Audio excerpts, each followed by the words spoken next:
untuk menjadi seorang Kristen sekali lagi wajib hukumnya otak itu pensiun. Gak bisa kalau pakai otak.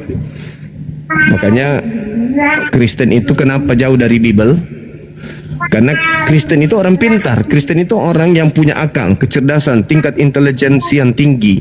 Begitu baca Bible tidak sesuai, tutup, simpan di lemari. Hari Minggu baru ke gereja, pergi nyanyi-nyanyi dan seterusnya. Nah, seperti itu, Saudari Daniel. Itulah keadaan yang ada sekarang ini di dunia.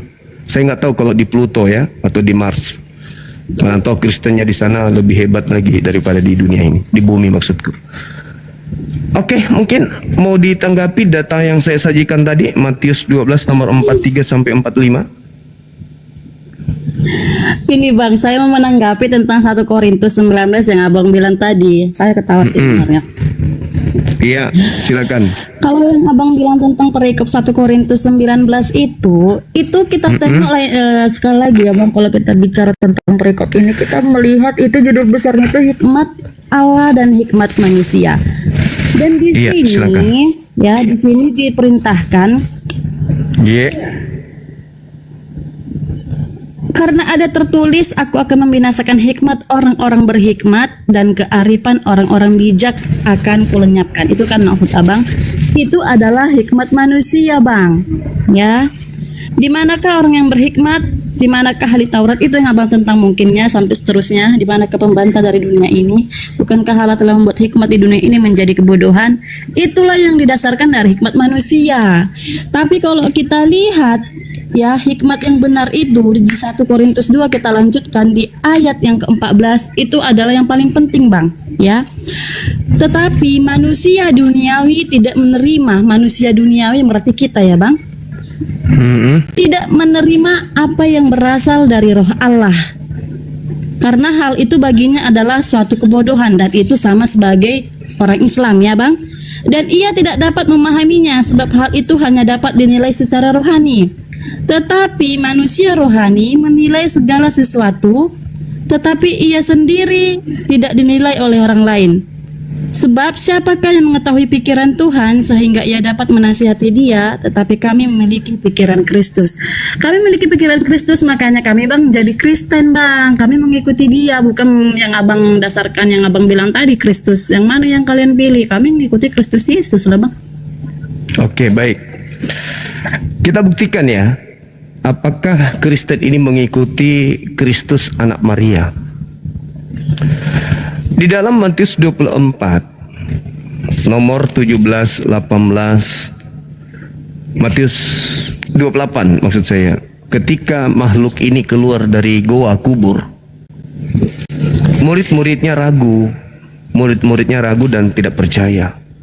Sampai makhluk ini mendekati kemudian muridnya dan berkata, kepada aku telah diberikan kuasa baik di langit maupun di bumi. Pergilah, jadikanlah seluruh bangsa menjadi muridku, menjadi pengikutku. Makhluk ini mengaku diberi kuasa. Yesus selama Matius 28, Yesus 17, 18, 19 sampai 20. Yesus itu tidak pernah menerima kuasa Yesusnya.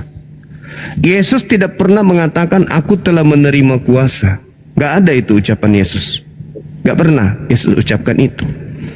Ada kesempatan di mana dia menerima kuasa dari kekuatan roh gelap ketika dia dicobai di Lukas 4 nomor 1, 2, 3, 4, 5, 6 sampai nomor 13. Di situ Yesus dicobai sama sang penguasa dunia, yaitu iblis. Iblis mengatakan kepada Yesus anak Maria, Yesus, kalau kau menyembah aku, menuhankan aku, maka segala kuasa dunia akan aku berikan kepadamu. Sebab aku berkuasa memberikan kepada siapapun yang aku kehendaki. Pertanyaannya, apakah Yesus menerima kuasa dunia? Tidak. Beliau menolak kuasa dunia. Yesus menolak kuasa tersebut.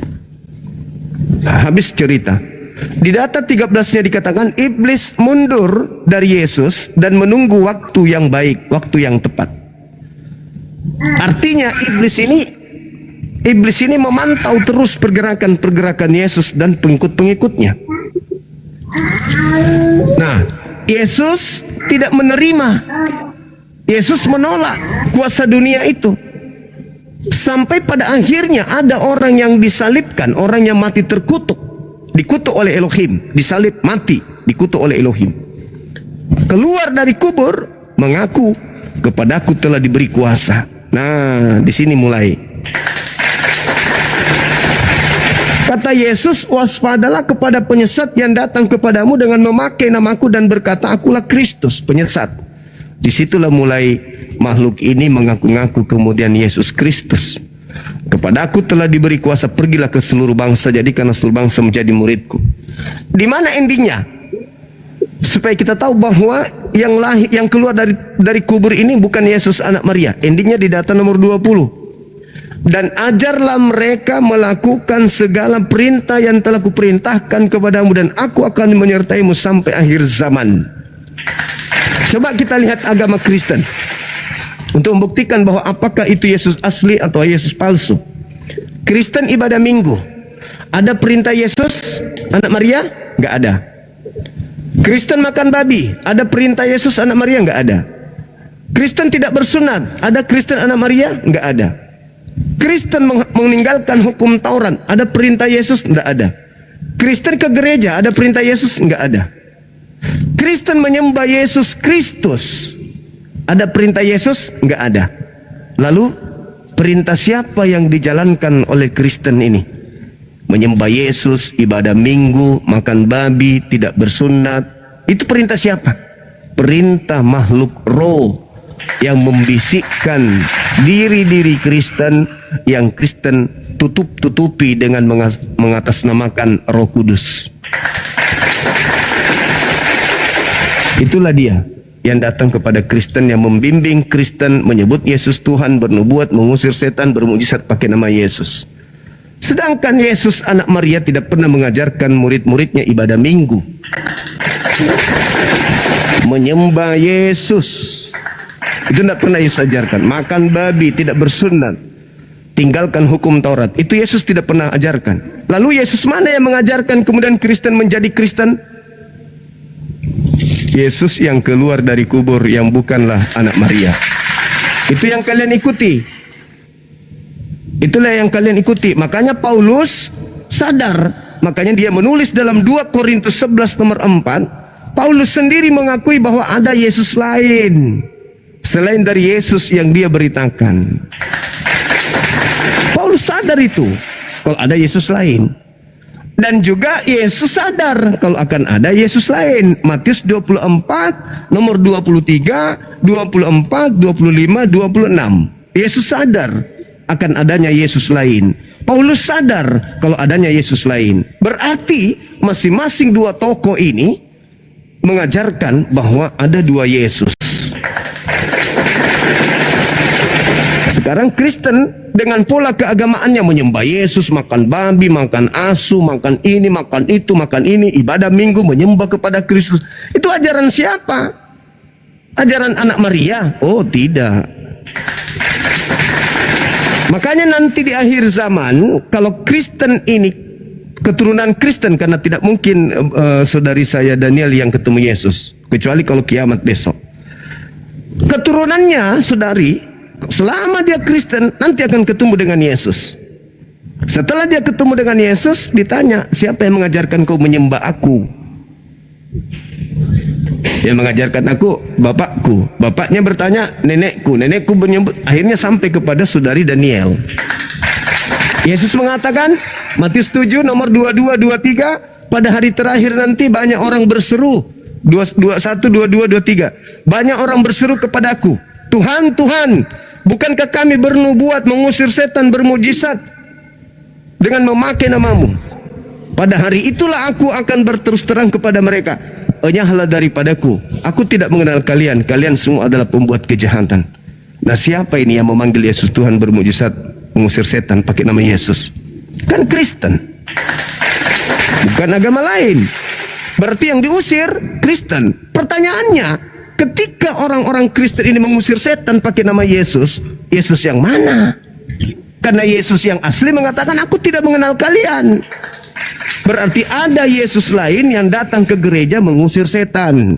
Itulah yang disebut Yesus, waspadalah kepada Kristus palsu yang datang kepadamu. Makanya coba terawang diri Anda. Yesus sujud dalam beribadah, Yesus sunat, Yesus puasa, Yesus berkumpul dengan orang-orang bersunat di dalam beribadah, Yesus sujud, Yesus masuk ke sinagoge, ke mikdas, bukan masuk ke gereja. Yesus mengharamkan makanan-makanan yang diharamkan oleh Bible. Yesus ibadahnya hari Sabtu. Yesus berdoa hanya kepada entitas tunggal yang ada di langit. Itu Yesus. Tapi Kristen mengaku pengikut Yesus. Tapi hidup Kristen tidak sama seperti hidupnya Yesus. Berarti ada Yesus lain yang menjadi panutan oleh Kristen, bukan Yesus anak Maria.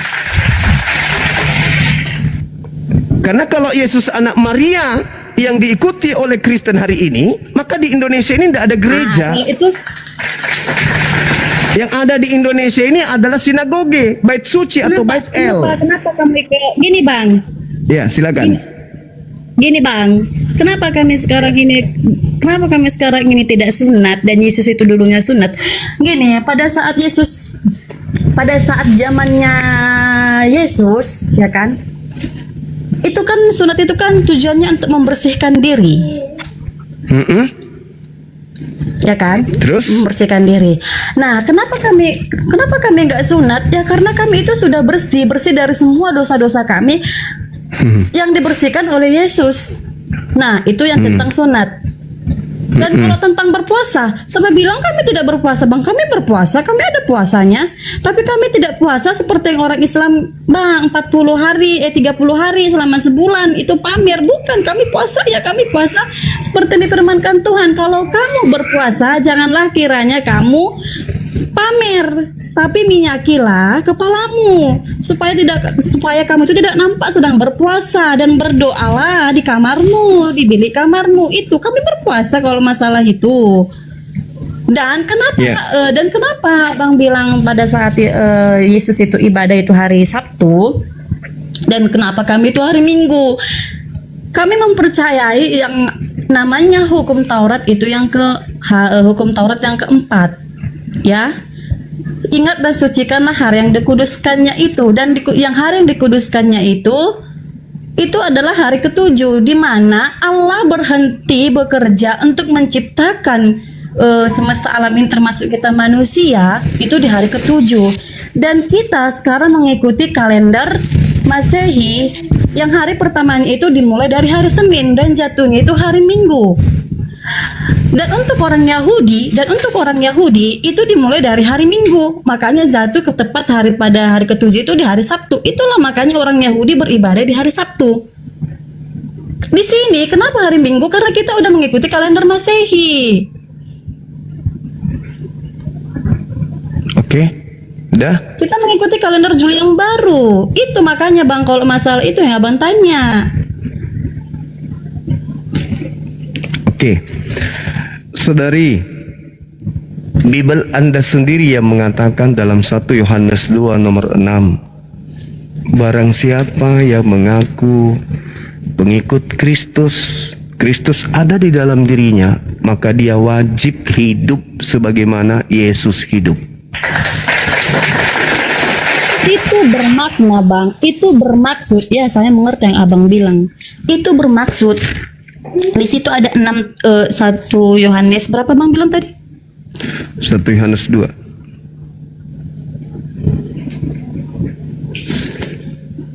Oh, 1 Yohanes 2, saya buka Yohanes yang ini ya.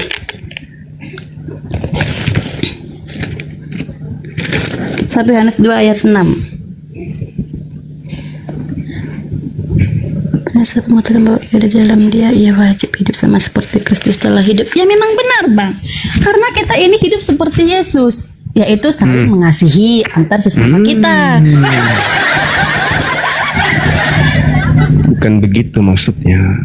Jadi kalau hidup sama seperti Yesus hidup, Yesus mempraktekkan kemudian di dalam Yohanes 10 nomor 27. Aku mengenal muridku, muridku mengenal aku. Mereka mendengarkan suaraku dan mengikuti aku. Mengikuti aku. Kalau berbicara mengenai puasa, puasa Yesus 40 hari 40 malam, apakah Anda ikuti?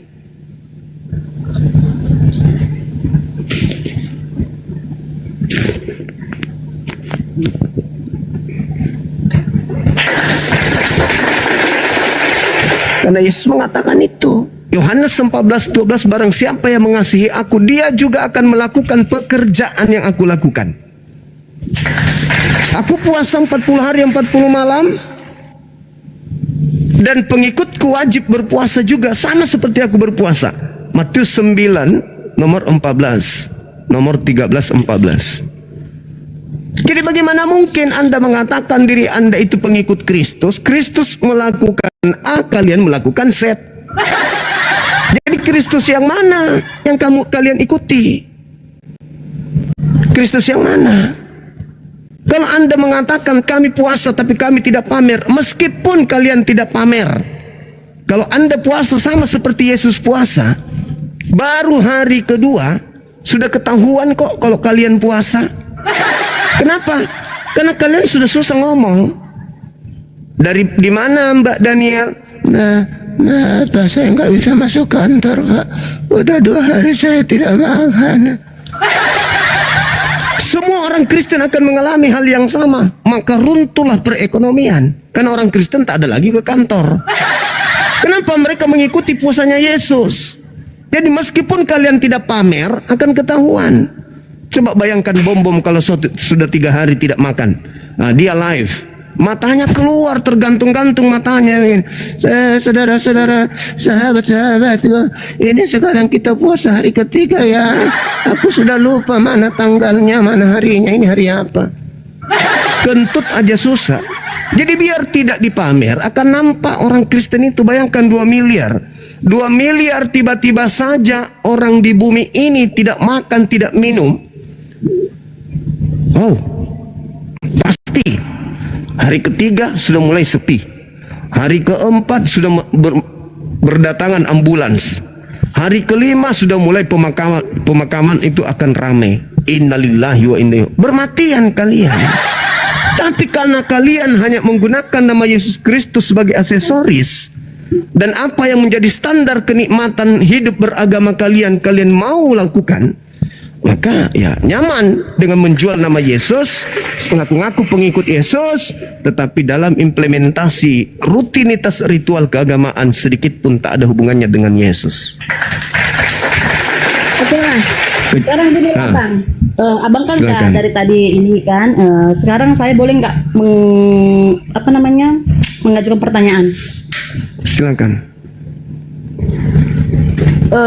Gini, di dalam Islam kan orang Islam ini kan mengikuti teladan-teladannya Muhammad, betul?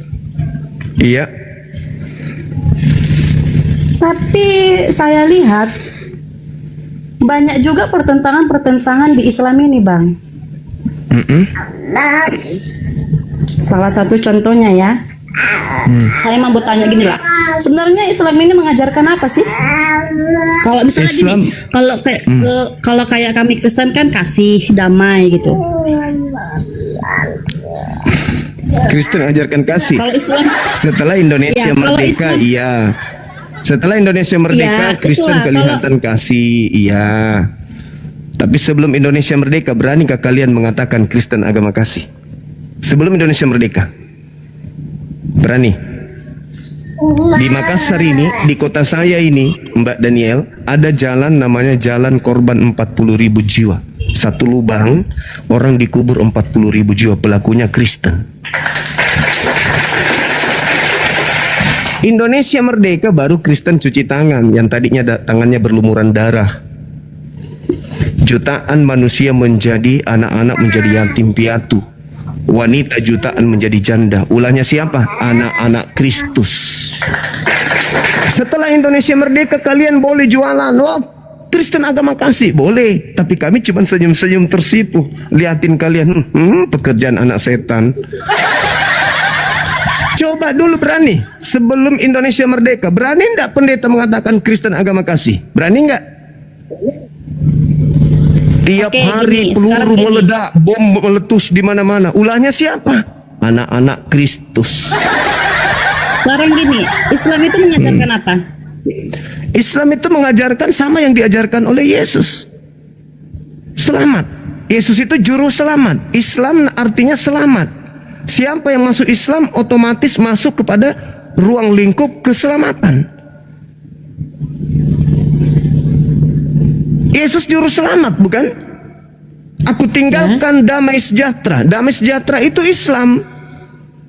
Damai sejahteraku untuk kalian, Islamku untuk kalian. Kalau Shalom. Bang, gini Bang, kalau damai sejahtera untuk Islam, kenapa ya? Kenapa sampai sekarang banyak umat Islam banyak mengadakan kejahatan-kejahatan? Salah satu contoh yang terbesarnya di negara kita sendiri itu mengebom gereja-gereja. Kenapa? Kalau memang itu Islam itu damai, selamat. Iya. Kenapa? Iya. Banyak. Tidak ada agama di atas muka bumi ini benar kalau Anda melihat dari oknumnya. Tak ada. Bom itu sama sabar. seperti yang Abang bilang tadi. Sama yang seperti Abang bilang tadi, kalau yang seperti yang Abang bilang tadi, sebelum kemerdekaan yang melakukan apa tadi itu yang di kubur itu, yang di lubang itu orang Kristen. Orang Kan itu Kristen oknumnya. pelakunya. Oh enggak, Sama, itu kan perintah di itu dalam oknumnya, Bible. kan oknumnya juga. Itu perintah. Itu perintah di dalam Bible. Itu bukan oknum, itu perintah. Kalau di Islam mana perintahnya bunuh? Bunuhlah, ada, bomlah, ada. Enggak ada di Islam. Itu oknum. Aduh, saya pernah baca ya, Silakan baca, Anda tapi tunjukkan. Silakan Anda saya tunjukkan pernah kalau baca, ada. Tapi Tunjukkan. saya lupa, maaf, memang benar. Nah, itu dia. Nanti saya cari datanya dulu, Bang. Ya, Saya cari silakan, datanya silakan. nanti. Ya, hadirkan Tunggu ya. kekuatan Saya cari kalian untuk datanya. menghadirkan. Itu enggak ada di Islam. Tapi kalau di kitab saudara yang Anda ambil sebagai alat untuk memerangi manusia, itu di Ulangan 20 nomor 10 dan seterusnya. Baca. Apabila engkau mengepung mendatangi sebuah wilayah, ajaklah penduduknya untuk berdamai. Kalau dia menerima engkau berdamai, jadikanlah mereka budakmu, jadikanlah mereka pekerja rodi. Kalau berdamai. Tapi kalau dia tidak mau menerima perdamaian denganmu, kepunglah, bunuhlah semua apa yang ada di dalamnya. Itu yang diperintahkan dalam kitab yang kalian ambil dari agama Yahudi untuk kalian jadikan senjata untuk membunuh, hanguskan orang-orang di luar Kristen. Yang kedua, di dalam kitabmu Matius 28 yang tadi nomor 19, jadikanlah, itu perintah, itu amanat agung. Sorry. Agama agung, mahkamah agung atau apa namanya? Amsal Agung, Gurunda. Oh, Amsal Agung. Bukan. Aduh, salah juga ya. Apa? Astagfirullahaladzim. Amanat agung. Amanat agung itu, Jadikanlah. aduh. Jadikan itu perintah.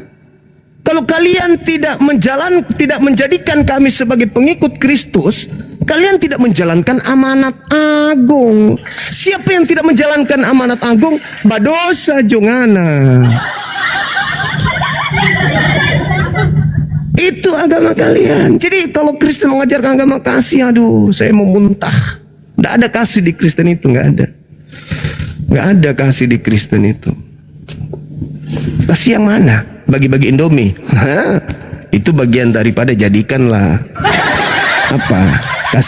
Kasih beasiswa gratis. Oh, itu bagian daripada perintah jadikanlah. Menolong orang yang kena bencana, oh itu bagian dari amanat agung. Jadikanlah. Mengumpulkan orang gila di jalan untuk diobati gratis, oh itu bagian daripada jadikanlah. Apa yang kasih di Kristen? Tunjukkan saya satu aja. Tidak akan Anda temukan.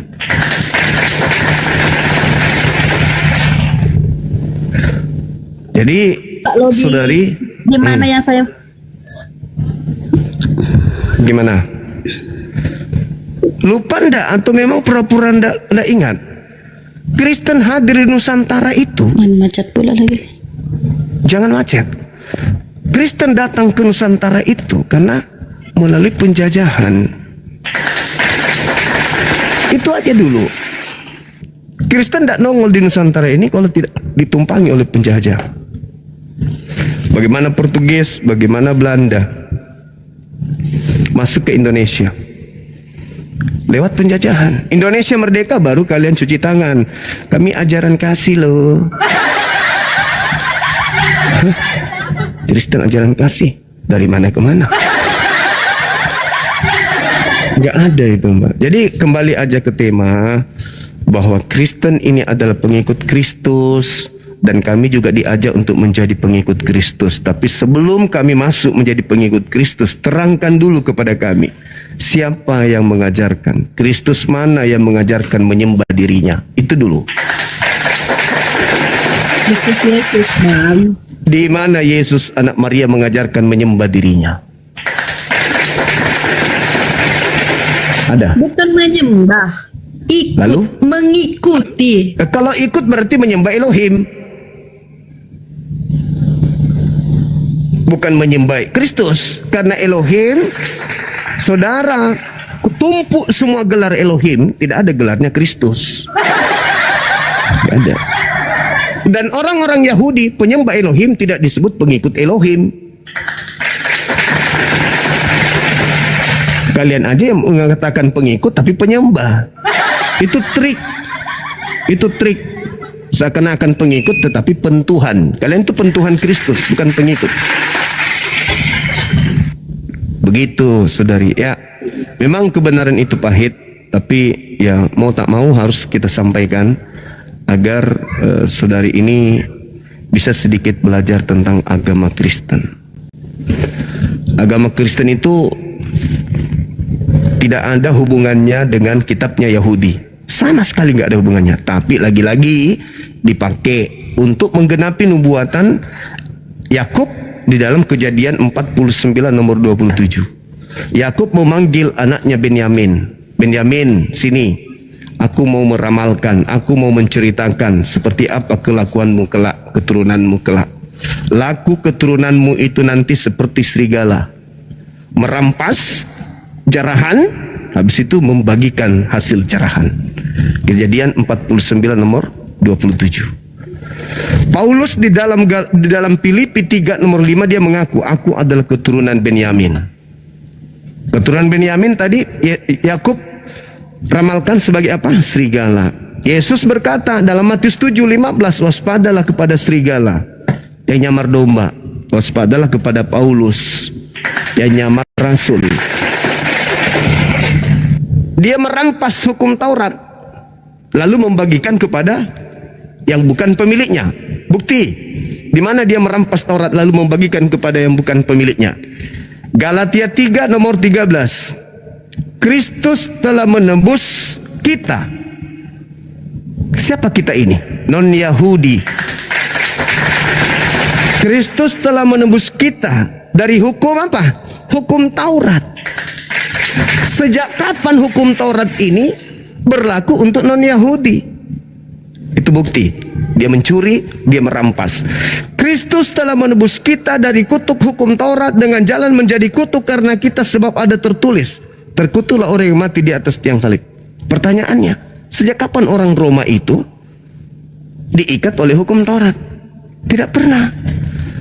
Ketika ada perintah jangan makan babi, itu hanya untuk Bani Israel dan Bani Yehuda.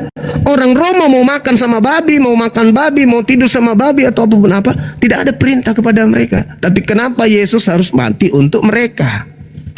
Itulah bukti bahwa dia adalah serigala yang merampas harta milik kepunyaan Yakub, lalu diberitakan dan diberikan kepada orang-orang non-Yahudi. Lahirlah kitabnya orang Yahudi di agama kalian.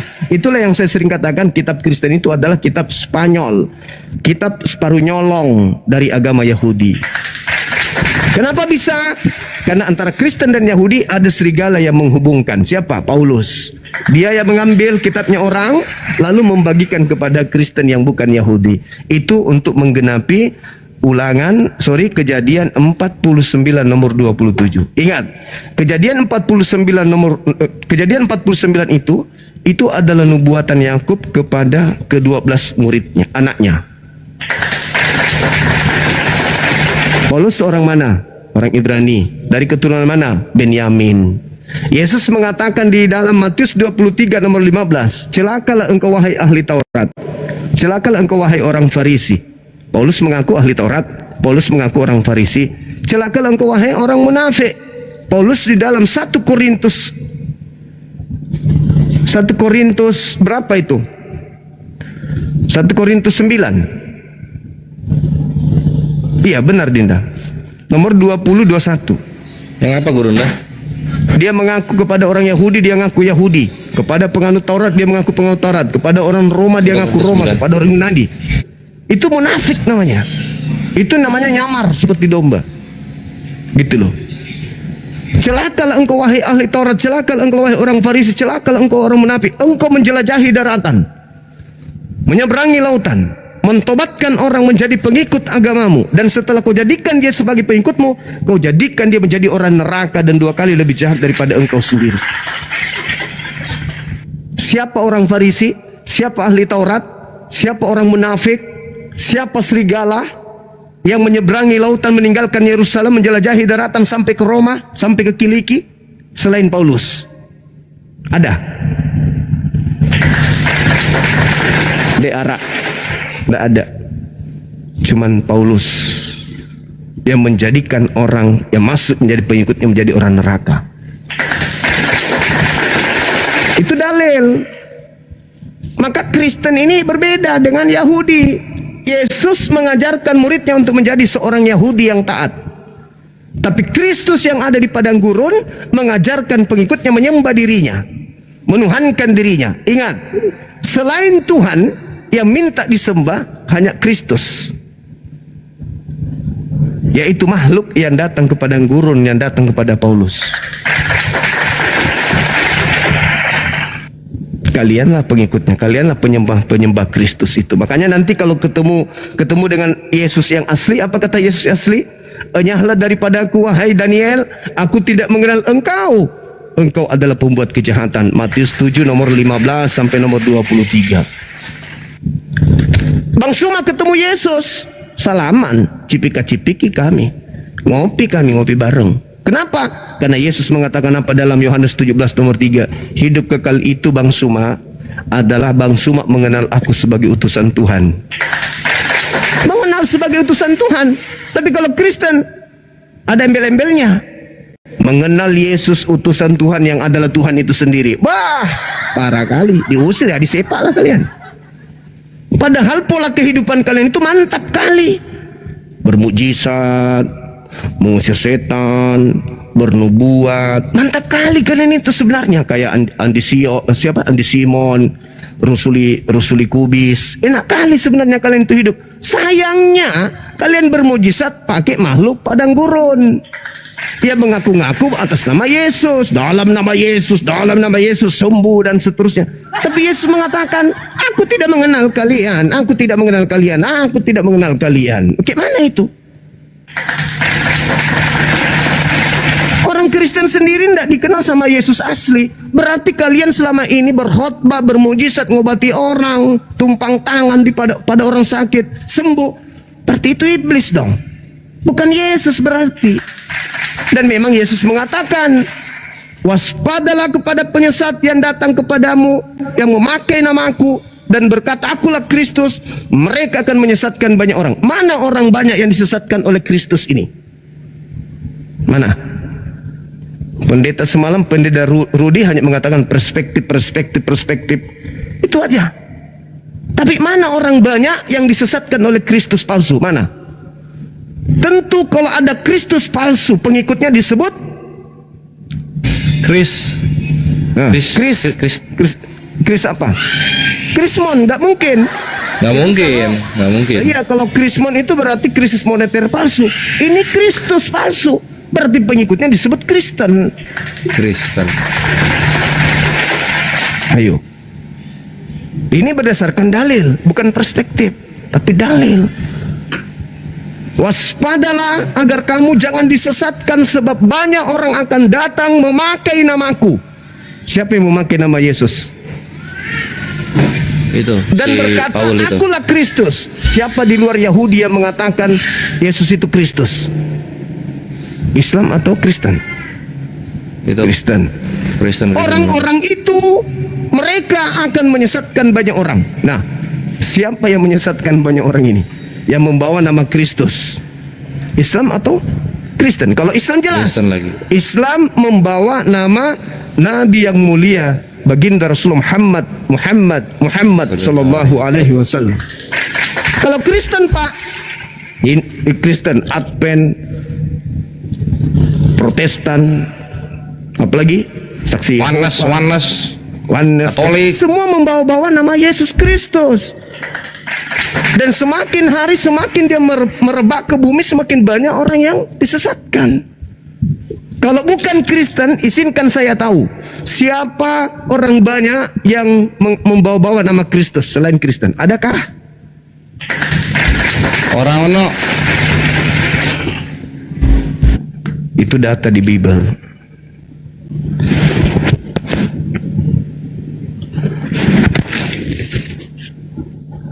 Ini sama seperti kejadian tahun 2000 ketika saya ditantang sama teologi S2, lulusan teologi S2, ditantang berdialog tentang materi-materi siapa penyesat, Nabi Muhammad atau Kristus Yesus. Saya di Mall MP dari jam 10 pagi. Kami datang jam 9, mallnya buka jam 10. Masuk kami di MP, kupikir apa dibawa, kantongan 2 tentengan. Yang dibawa buku pada saat dia semester 1, semester 2, semester 3, semester 4, semester 5, sampai semester 7. Akhirnya dia cum laude, kata dia. Tapi ku bilang, kenapa sampai semester 7? Kenapa nggak selesai? Oh, saya cum laude, langsung S2, teologi. Dia cuma kuliah 1,5 tahun, kata dia. Dan 4 titel S2, teologi. Diskusi dengan Bang Suma. Dia bawa buku 1 meja, saya tangan kosong. Buka sana, buka sini, buka sana, buka sini. Ujung-ujungnya menangis. Kenapa? Karena musuh terberat Kristen itu bukan Bang Suma, bukan Islam, tapi Bibelnya sendiri. Kenapa bisa terjadi? Karena ada kekosongan di situ. Kekosongan gimana, Bang Suma? Orang Kristen tidak diajarkan familiar dengan Bibelnya. Orang Kristen dipupuk dan dibesarkan bukan berdasarkan proses berpikir tentang isi Bible-nya. Orang Kristen menjadi pengikut Kristus hanya oleh karena doktrin dan dogma bapak-bapak gereja saja. Kenapa bapak-bapak gereja tidak mengajarkan isi Bible? Karena tujuan bapak-bapak gereja itu hanya pulus. Karena bapak-bapak gereja yang belajar menemukan bahwa lo semakin dibuka lo semakin dibuka lo. Kalau ini ku tinggalkan, kayak mana anak istriku? Nah, tutup aja ini Bible. Ambil data-data yang baik aja. Bapak-bapak, ibu-ibu, saudara-saudara, mari kita menyanyi dalam kasih Kristus. Haleluya, haleluya. Itu aja. Perpuluhan. Ini sudah tanggal berapa, bayar perpuluhan. Ini tanggal berapa, bayar perpuluhan. Itu. Sekolah minggu, apa yang diajarkan di sekolah minggu? Pendalaman materi Bible, dasar-dasar pijakan bahasa Yunani, Ibrani? No, mereka hanya diajarkan kemudian cerita-cerita. Sinterklas, Natalan, Yesus minum anggur, Yesus menyulap air jadi anggur, orang buta berjalan dan seterusnya. Itu aja ya. Nyanyi-nyanyi diajarkan, itu sekolah minggu. Berbeda dengan anak-anak Islam, diajarin betul-betul mengutui. Ini huruf alif, kasrah tanda bawah bacanya i, fathah tanda atas bacanya a, dhamma hurufnya seperti ini bacanya u, kasratain, fathatain, dhammatain. Ini tanwin, ini sukun, ini tasydid, ini izhar, ini idgham, ini bilgunna. Itu diajarin sampai segitunya. Bukan hanya sebatas itu doang. Mereka diajarkan menghafal dari kata ke kata, dari huruf ke huruf, mat-mat bacaan. Artinya mereka diajarkan untuk membumikan Al-Quran di dalam tubuhnya. Itu Islam.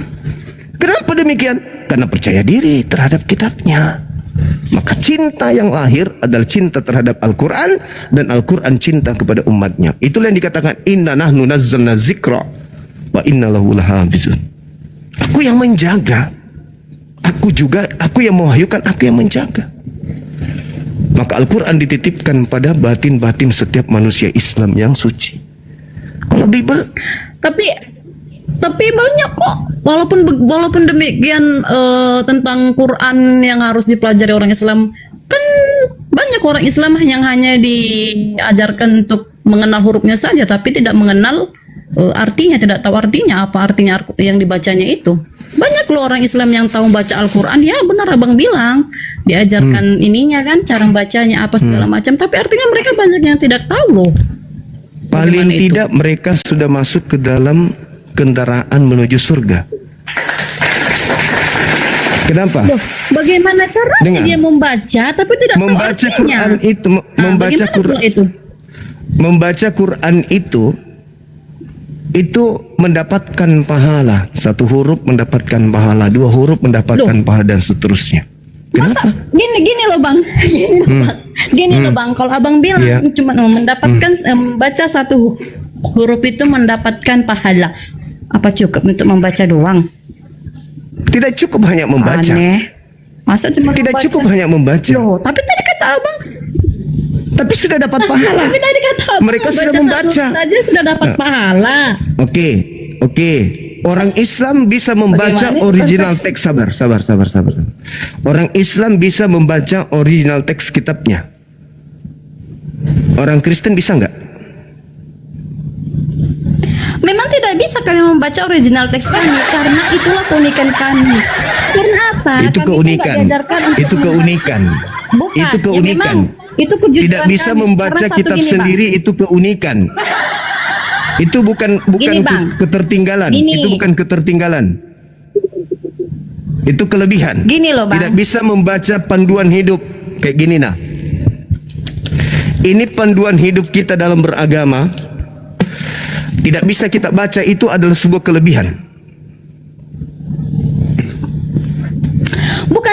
Bukan kelebihan, tapi Lalu memang apa? kan memang udah. Lalu apa? Lalu apa namanya? Kalau kitab sendiri tidak bisa baca original teksnya, itu kelebihan atau kekurangan?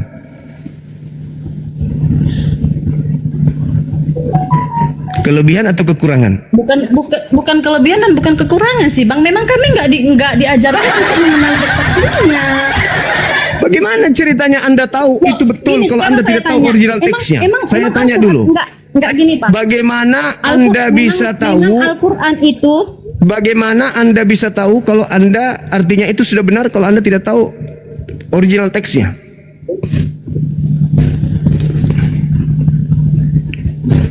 Karena gini, ada Bang, Kristus. sama seperti Al-Quran. Karena ada Kristus yang melayang-layang, yang masuk keluar masuk, yang kalian sebut Roh Kudus. Itu jawab aja kayak gitu. Jawab aja, nggak usah malu-malu. Karena kami ada Kristus yang adalah Roh Kudus yang bolak masuk ke dalam tubuh kami. Kami memiliki Roh Kudus, Islam tidak punya. Bilang aja kayak gitu. Sederhana bukan? Untuk nipu lawan dengan trik-trik kayak gitu. Kalau ada sebuah agama tidak bisa membaca original teks kitabnya, ya itu apa namanya? Seorang pendeta berapi-api di depan mimbar, disuruh baca original teks kitab. Papa pupu. Lalu bagaimana Anda bisa tahu kalau itu benar? Kalau sebagai tokoh, sebagai pembimbing, sebagai gembala bagi hewan yang ada, tapi dia sendiri tidak bisa original teks, gimana ceritanya coba? Masalah agama itu. Masalah. Makanya kami tertawa kalau ada orang Kristen membahas Islam tapi tidak bisa membaca kitab kami, itu kami katakan orang dungu sedang mendungui orang, sedang membodohi lawannya, temannya. Bagaimana mungkin seorang cuman membaca sampul lalu buka praktek? Sedangkan orang Kristen itu begitu. Mereka membaca seibarat anak TK baca buku kedokteran, sampulnya doang yang dibacanya Al-Quran. Habis itu dia membahas Islam. Sama seperti kalian membahas kitabnya Yahudi, tapi kalian tidak mengerti original teks kitabnya Yahudi. Apa yang kalian sampaikan itu? Yang punya kitab, yaitu orang Yahudi, tidak menjadi Kristen. Kenapa? Karena mereka mengerti kitab Ibrani. Makanya tidak jadi Kristen. Orang Kristen semakin menjadi Kristen karena mereka hanya dicekoki, disuapin terjemah yang setiap saat direvisi.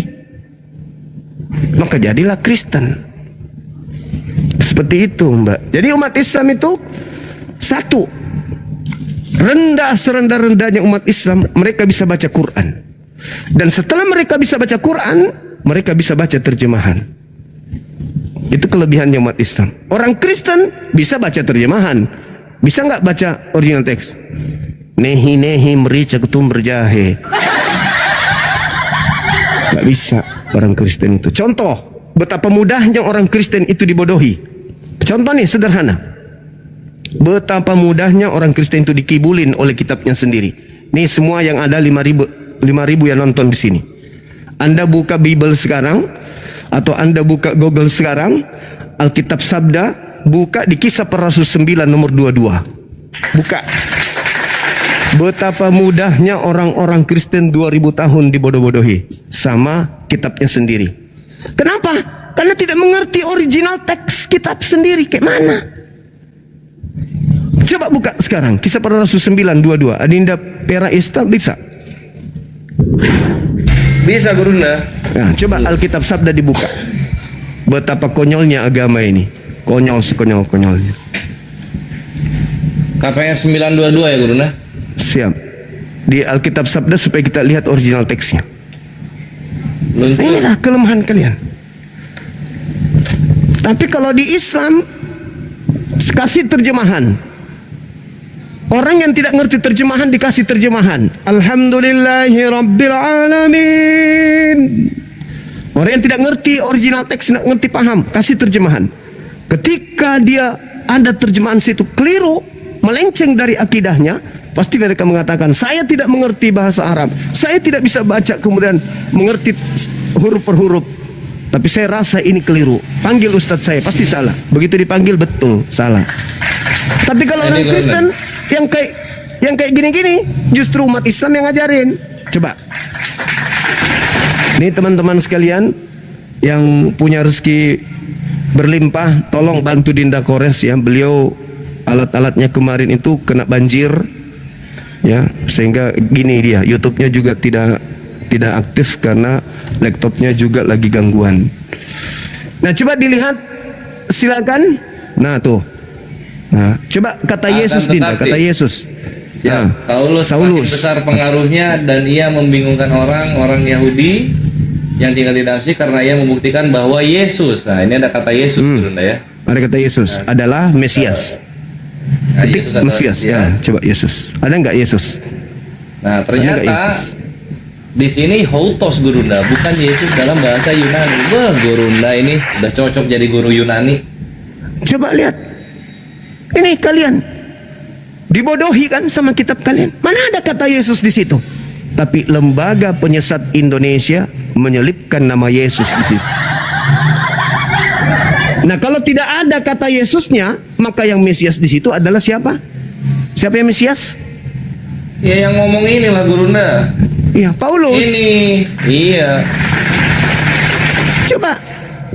Di sini dia kan bang bilangkan bahwa Yesus adalah Mesias. Dia kan meyakinkan Paulus ini kan Belum ngerti, Gurunda. sebagai kayak Di situ nggak ada nama Yesus. Nggak ada nama Ini Yesus loh. di situ. Bu Lesti, maksudnya Gurunda, ini kata Yesus ini di dalam original teksnya itu nggak ada, gitu loh. Nggak ada. Nggak ada. coba tunjukkan original teksnya. Nah, ini nanti dicoba ambil HP satu lagi, nanti ketik di alkitab.sabda.org untuk KPR 922, lalu scroll ke bawah. Nah, ini namanya interlinear. Jadi terjemahan kata per kata. Ini kan ada kata Yesus di sini, kelihatan nggak? Nggak lah, HP gua budug. Tunggu bentar.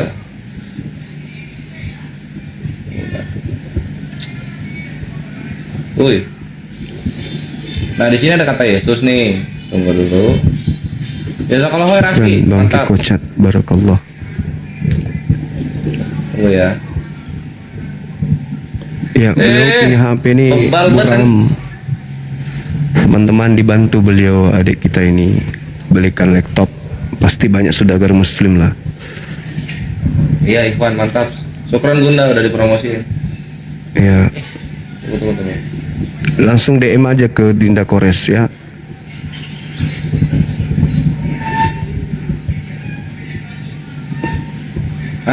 Ini kan kelihatan nih Yesus nih. Nah, ini angka-angka ini adalah angka untuk kamus online-nya.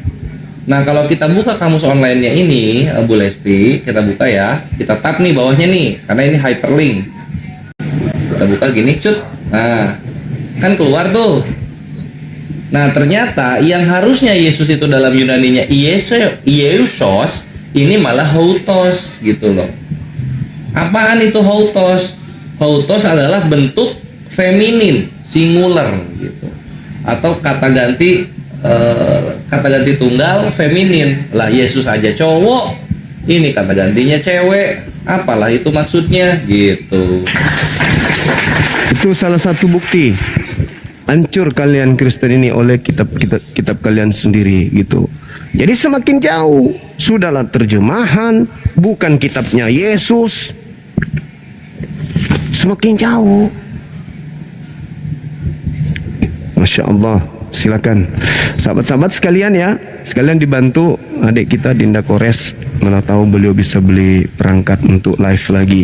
Kemarin dunia YouTube diramaikan dengan hadirnya YouTube beliau kan. Sekarang beliau nggak bisa posting karena laptopnya ada gangguan. Bukan gangguan lagi, hancur mina laptopnya. Nah ini mau aku open cam ya Gurunda ya. Jadi Ikhwan, aku tuh lagi diuji Allah. Jadi si air bocor itu plafon di situ. Bocor dia. Jadi yang meja kerja asalnya di sini pindah kemari. Ini laptop sedang di dunia orang mati, belum bangkit lagi gitu. Karena airnya jatuhnya di sini.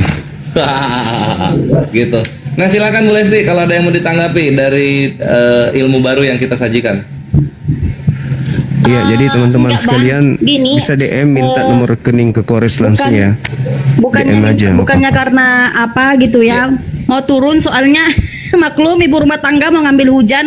Cuman saya mau ngasih pesan Oh, Bang. iya.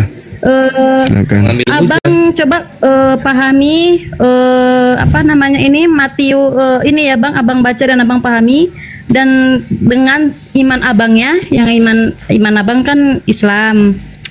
Otomatis abang tahu ya hadis-hadisnya ya. Abang baca Matius 22 ayat yang ke 29 sampai dengan 30. Itu saja Bang. Saya turun dulu ya Bang. Saya cuma mau meninggalkan pesan itu, abang Iya. baca itu dan Silakan Anda turun, nanti naik lagi ke sini enggak apa-apa. Kita pelajari lagi lebih jauh.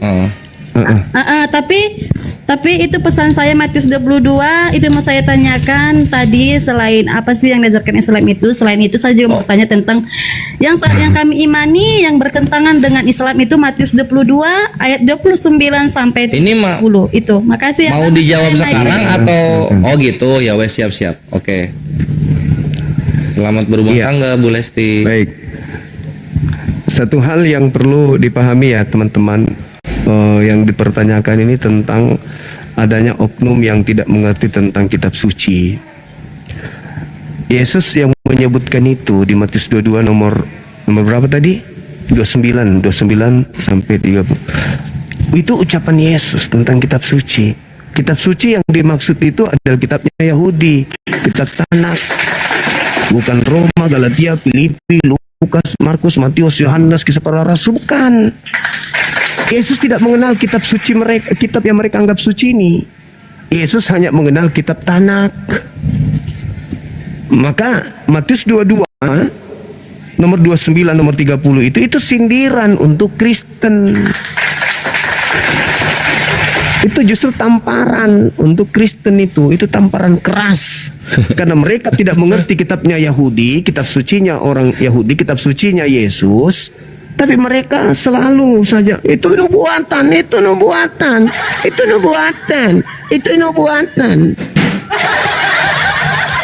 Itu adalah dalil yang menampar orang Kristen.